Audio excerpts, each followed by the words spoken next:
1, 2, 3, 4, 5. Okay.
One, 2, 3, 4, 5, 6, 7, 8.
Okay.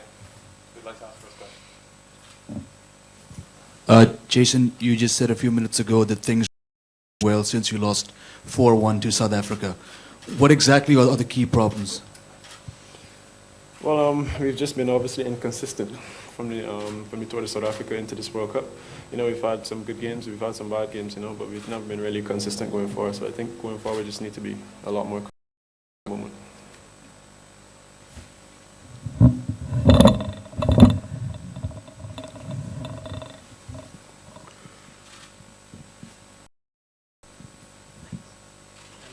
Jason, you've been on the end of some miraculous one-day innings in recent times. AB de Villiers has been guilty of a couple of them. Where does that from Martin Guptill today rank over what you've been up against? Yeah, it was obviously a good innings. You know, he really took the game away from us. You know, and what was good about his innings, I guess, because he batted straight through. You know, having said that, we put him down early, and we had a few half chances which we could have probably taken.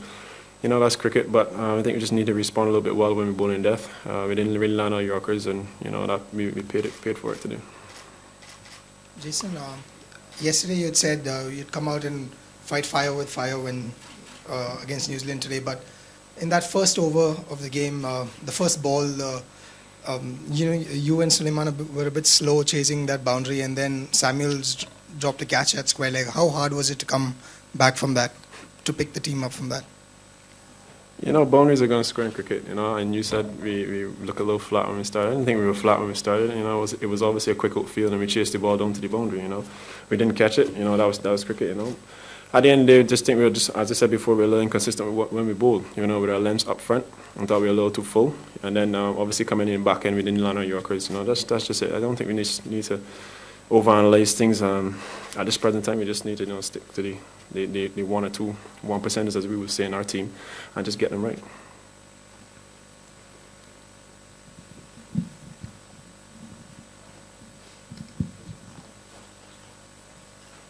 Chris came out swinging there. I mean, how fit was he today? How's he pulled up, and how did he manage? And was there any sort of valedictory from him there? Will we see him again in West Indies colours, do you think?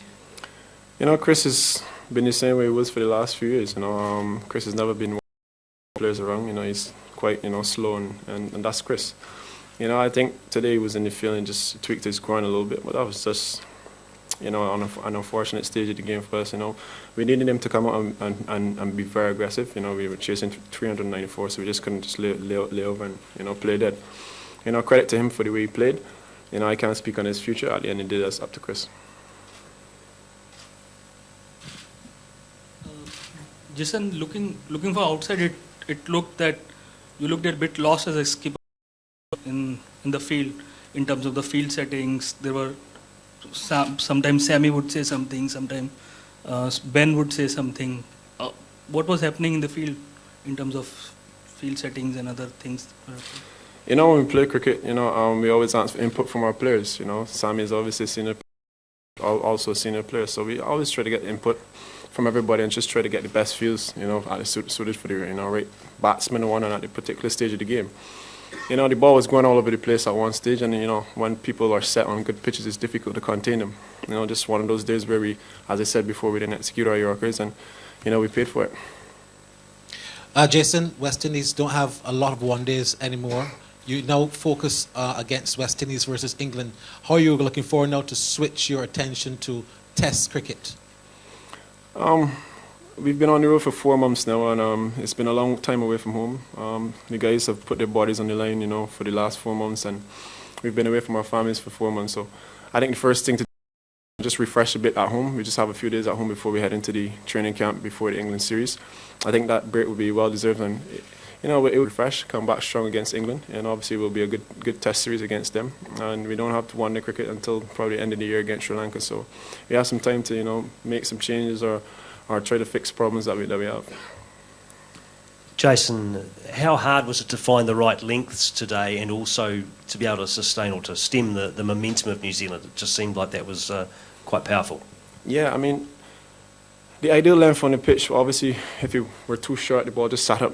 If you watch when we batted, you know, we put New Zealand to the test as well. We were very aggressive, and New Zealand, you know, basically crumbled. Having said that, what we didn't do is just apply ourselves when we batted, but obviously 394 runs, is a big ask as well. So we had to be aggressive and try to get the runs. But in terms of the right length on the pitch, I think you had to be that in-between length and also vary your pace a lot, on the pitch, because it was a good pitch in my opinion.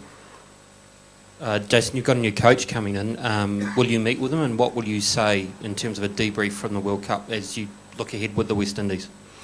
Yeah, obviously Phil Simmons is named the new coach. Again, we don't have one day cricket until the end of the year. I think our main focus at this present time is to get ready for the England series. We will obviously sit down and have some discussions and think of a plan, come up with a plan on the way going forward. But yeah, I'm very excited, to work with Phil. This is my first time we'll be working with him, so just looking forward to that. Yeah. Jason, what have you taken from this World Cup as a captain, and what has the team learned from the experience? I think me personally, I've taken a lot. I've been through a lot. There's been a lot of criticism thrown left, right, and centre all over the place. And the way I've handled it, I'm proud of myself. The way I stood up. I'm not one to shy away from responsibility or dip my head when things get tough. I expected a tough job when I accepted the captaincy, and no doubt it's been a tough time. But we've had some very good times, and I've learned a lot in terms of just learn how to manage our players.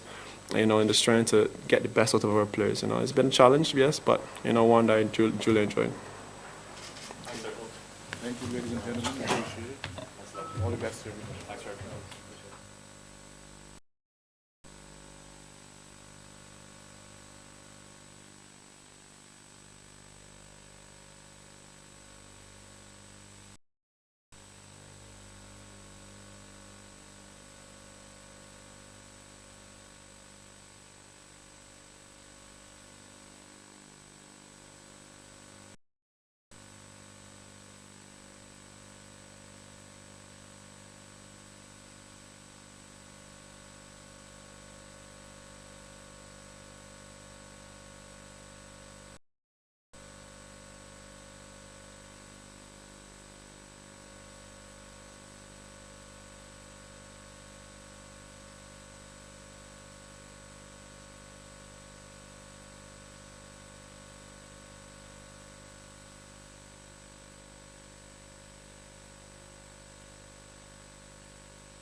Thank you, everyone. If I could just ask you to identify who you'd like to ask the question, please. TV cameras ready?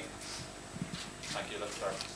Martin, first of all, congratulations. I know you're a pretty low-key guy, but I'm hoping you can make an exception today. Can you just describe to us, how did that feel out there today, and has batting for New Zealand ever felt as good for you as it did today? I'm still not really sure what happened today, to be honest. It hasn't really sunk in yet, but no, obviously incredibly proud of what happened today, and hopefully moving forward we can win another game and then another one after that. So just pretty proud to score that many runs and to get the win as well. How did it feel to have an entire stadium chanting your name, both while you were batting and again at the end there? Yeah, it's pretty cool. I've never had anything like that before, and for it to be here in New Zealand is even better, and to be in the quarterfinals, pretty special as well. Just one more from me, if that's right. You held the two fingers up. Can you explain to us what that was about? Oh, that was just to Macca. He's hit one on the roof, and now I've hit two, so I've gone ahead of him. Martin, was there any point that it was going to be something really special when at any stage of the innings, something? Not really. It was just sort of from the start. I just wanted to play each ball as it came, and then once it got down to the last 10 overs, it was just to have a bit of fun and try and hit a few boundaries. And there's a couple of good partnerships in those last 10 overs that got us up to nearly 400. Yeah, just Martin, looking at just how your teammates responded to it, and also what the West Indians said on the field. And congratulations. Yeah, Chris Gale came up to me and said, congratulations, welcome to the league. That was quite funny. But no, everyone's just pretty, congratulatory and just riding behind me. Martin, could you just talk us through your day right from this morning? Did you sense it could be a special day? What did you eat for breakfast? What routines did you go through? People want to know this, No, I had a bit of a sleep in this morning. Had some breakfast, late breakfast, and then went down to the green early. Had a hit on the bowling machine with the coach, and then I went out and did what I did. So nothing really too special in there. What happened? Martin Crowe's, you worked a lot with him in the last few months. When was the last time you spoke to him, and did he have any words of advice or anything recently? Yeah, he texted yesterday and just said good luck and try and hit the gaps and that sort of thing. So no, it was nice to hear from him. He was over in Sydney watching, so I haven't had a text from him. Get one soon. I'll break rank and ask a question to Trent. Trent, you bowled 10 overs unbeaten. 10 overs, a lot of pace. How do you feel about that spell? Was that one of the best you ever bowled in one days? No, I don't know really. It was just one of those things that I had to get through the 10 overs. We felt that if we could get them 5 down, and get that big wicket of Gale, then that could really set us up. But Milne managed to do that, and an overall pretty good bowling performance from that unit. So elated to get that job done. I suppose for both of you guys, just a couple of days off now until you're into that big semi-final. I see, Martin, you got put in at second slip there for a bit of a rest, but how do you approach the next couple of days going forward to that semi-final against South Africa? We'll travel tomorrow, get up there, and we're going to prepare for it just like any other game we have in this tournament. We've got a lot of scouting to do of a quality South African side, and we've got a training day in, and then we're into it. So it's going to be all go, but I know a lot of guys are very, very excited at the opportunity. So can't wait. Trent, can I ask you what was going through your head when you saw Vittori take that catch? Yeah, I couldn't believe it actually. For him to leap up a couple of metres up in the air there and stick out his paw, I actually enjoyed the celebration afterwards. It was just a little strut. So the best sight was seeing everyone just sprint towards him and grab him. So something very cool. Martin, how superstitious take anything from today to future innings? I'm not really that superstitious. Just try and keep doing what I've been doing and just take each ball as it comes, really. It's how batting, it's how to keep it simple, is just to watch the ball and try and hit it. Martin, a lot's been made of the accident you had as a teenager, and I'm sure you don't even think about it too much now, but would the 14-year-old you believe that something like today was possible? Probably not. Back then I didn't think I'd ever play for New Zealand, and lucky enough to have had the opportunity to represent my country, and I'm just loving it at the moment. Trent, just on that catch again, did you know it was possible that Dan could jump that high? Yeah, no, I always thought he had it in him. He's a very fit. What is he, 35? 45, isn't he? 45. No, yeah, like I said, it was pretty amazing. So massive part in that game anyway to get through, to get Marlon out and yeah, get on a bit of a run. So it was pretty awesome. Trent, could you just tell us how hard it is to bowl 10 overs on the trot at that intensity, and whether you've had to train or condition yourself to be able to achieve something like that, because it is an important part of Brendan's attacking plan to be able for you to bowl at that intensity for that long? It's just one of those things, I guess. You got to want to do it firstly, and that was what the team needed really. So, like I said, it was probably our best shot of trying to get that big wicket of Gale and disrupt that partnership. So, yeah, managed to get through it fine. It's just one of those things. It's what's needed from the team, and I'm always happy to do it. In terms of prep, yeah, well, you can bowl as many overs as you want in the nets, but in the middle is where it all happens. So, it's slightly different, I guess. Martin, when you got 189 not out in Southampton 2013, did you think, considering you ran out of time there, did you think you'd never sort of get that far again? Has the last 18 months been like that? That was my best chance to get 200, and now today's happened? Yeah, obviously looking back, I did muck around a wee bit in the middle overs of that innings, but I wouldn't take it back at all. To set the record and then break it today is pretty amazing, and I'm just gonna try and do it again, I guess. You worked on with Martin Crowe, and especially what in your game, if you could describe what exactly did you work on? Mainly footwork stuff and lining up the bowls a bit better than what I had been. Trying to hit the ball, get the ball back a lot straighter, instead of trying to play too square too early. And that's been the main things, and I think it's working pretty well at the moment. Last two, please. Martin, you did look very composed when you brought out the 200. Were there any nerves at all when you were sitting there on 199? Not too badly. It was just you just got to watch the ball, every ball, and that's what I tried to do. And lucky enough to get a half volley and hit it down the ground for a boundary. So I was just pretty stoked at the time. Trent, I guess the West Indies have had their problems at this tournament. How big the step up for South Africa from maybe any game you've played at this tournament? Oh, yeah, I guess they've had their troubles, but we knew that they were going to be very competitive, and they've literally got 11 match winners in their team. So it was really set up from Guppy first of all, but now we can focus on the South Africans, and they're going to be as equal challenged, and if not better. So like I said, we'll scout them and prepare for that game as we have any other one, and set that game plan down, and then just give it our best come Tuesday. So yeah. Martin, I was there in Hamilton, and when during your innings century, you kind of cramped up. But even after scoring a double 100 today, your fitness level was really high. You even sprinted for a couple of runs. So in the end of the innings, so what's your fitness secret? And what was the difference between Hamilton and Wellington? I think it's just the time on my feet in Hamilton.